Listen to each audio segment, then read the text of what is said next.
नमस्कार विद्यार्थियों, मैं नीति चौहान क्लब्य एकेडमी की ऑनलाइन क्लासेस में आपका स्वागत करती हूँ।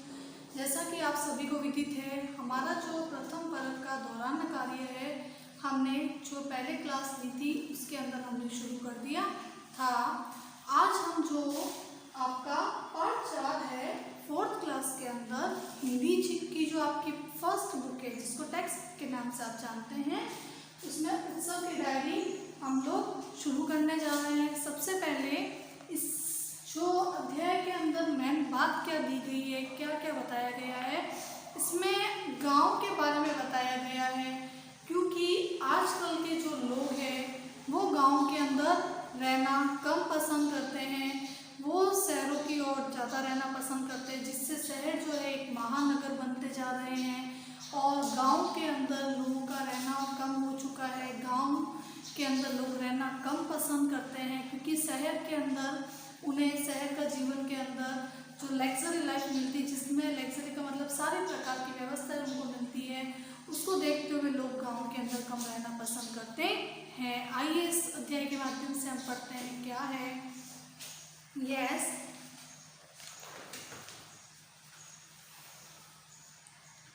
क्या आप कभी गांव में गए? यदि हाँ, तो वहाँ आपने हरे भरे खेत देखे भी होंगे और लोगों के रहन सहन खान पान के ढंग को भी महसूस किया होगा, क्योंकि गांव तो सबके ही होते हैं, गांव में सभी जाते हैं, गांव में रहना भी सबको अच्छा लगता है। जो ज़्यादातर वो शहर के लोग जो होते हैं कभी कभार गांव जाते हैं, उनको तो गांव बहुत अच्छे लगते हैं, गांव की हरियाली और वास्तविकता में जो गांव की प्राकृतिक हवा है, वहाँ का प्राकृतिक जो भोजन है, सब कुछ बहुत अच्छा है। गांव का जीवन एक सादगी से भरा हुआ जीवन होता है। स्वच्छ हवा, स्वच्छ जल सबका मोह लेता है।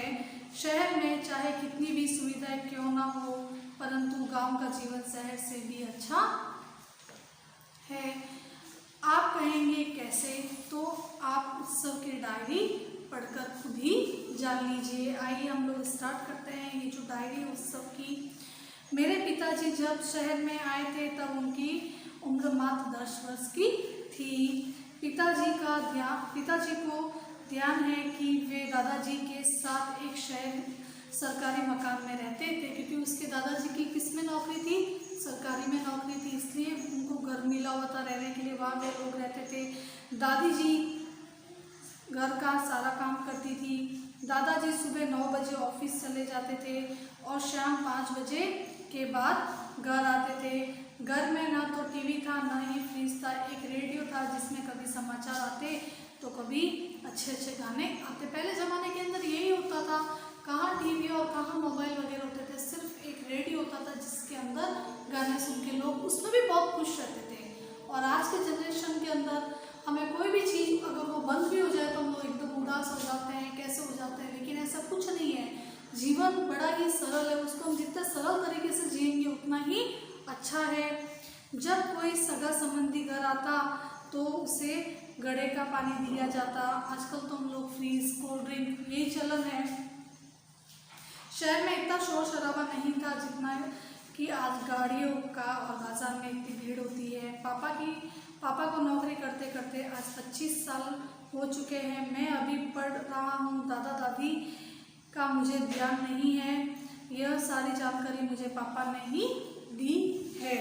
एक पोता अपने दादा के बारे में और दादी के बारे में उनके पिताजी से बारे में पूछ के बता रहा है। पापा बताते हैं कि गांव में उनके परिवार में बहुत से लोग रहते हैं और वे खेती का काम करते हैं और पशु पालते हैं, खेतों में ही सब्जियां उगाते और खाते हैं। सही बात है, गांव के लोग ऐसे ही करते हैं क्योंकि उनकी खुद की खेत की सब्जी होती है। लगभग उनके घर के सारे सामान जो उनके खेत से ही निकल जाते हैं। गांव में लोग भैंस का ताज़ा और शुद्ध दूध पीते हैं। बिजली वहाँ कम आती है लेकिन गर्मी नहीं होती है। रात को खुले आसमान के नीचे चारपाई बिछाकर सब लेट जाते, कोई चांद देखता सो जाता तो कोई तारे टिमटिमाते को। जब मन करता तो हत्था चलाकर नल से पानी निकाल कर पी लेते। स्वच्छ पानी भी होता था, ना वहाँ पानी आने का इंतज़ार करना पड़ता। नहीं तो शहर के अंदर क्या है, अरे आज पानी नहीं आया, पानी के बगैर सब सूना सूना लगता है, जबकि गांव के अंदर तो ऐसा कुछ नहीं होता है। फिर भी वहाँ के लोग बड़ा आराम से जीते हैं। और न ही सब्जी दूध लेने के लिए बाजार बाजार जाना पड़ता। शहर में पानी कब आता कब चला जाता पता ही नहीं चलता, बिजली गुल हुई के सारे काम बंद। जबकि गांव में तो ऐसा कुछ नहीं होता था, गांव में तो बिजली भी नहीं होती थी, फिर भी लोग इतना अच्छा तरीके से वो अपना जीवन यापन करते थे। बाजार का बुरा हाल है, चाहे जितना पैसा ले जाए कम पड़ जाता। और सही बात है, आप लोग बाजार जाते हैं अपने माता पिता के साथ, आप देखते होंगे जो चीज़ देखी अरे ये भी लेनी है, अरे ये भी लेनी है, ये भी लेनी है। जबकि हम घर बैठे हम लोग ऐसा इतना कोई खर्चा नहीं होता है। और गांव वाले लोग शहर में कम आते तो उनका कम ही खर्चा होता है।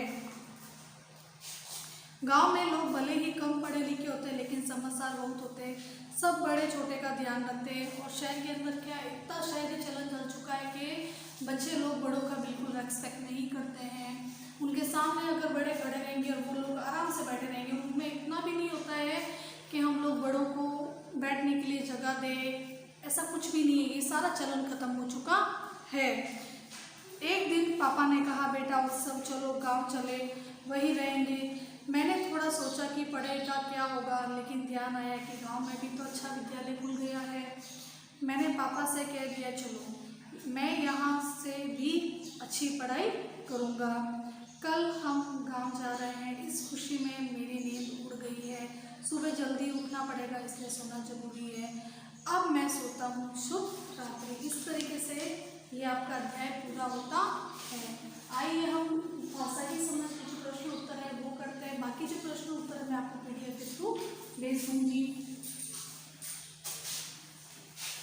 सबसे पहले ठंडा, ठंडा का गरम।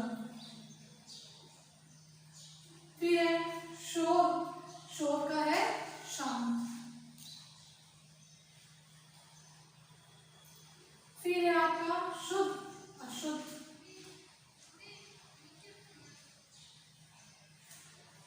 अशुद्ध। फिर है हमारा ताजा, बासी। फिर है बंद, खुला।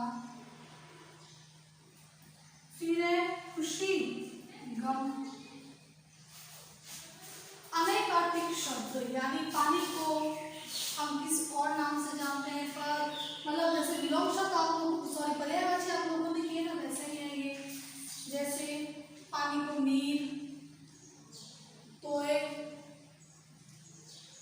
जल, पर, पैर, पग, जीवन, जन्म, आशा।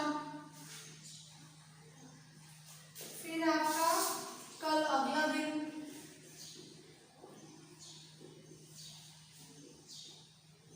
भविष्य।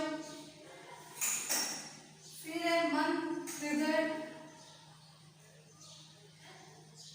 हृदय, दिल। फिर है पत्र, खत, चिट्ठी।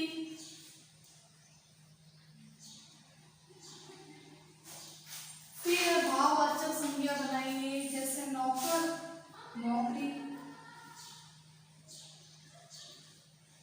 फिर है पशु, पशुता। ताजा, ताजापन। शुद्ध, शुद्धता।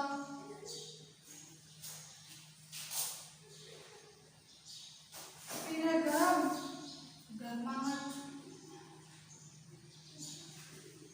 ठंडा, ठंडाई।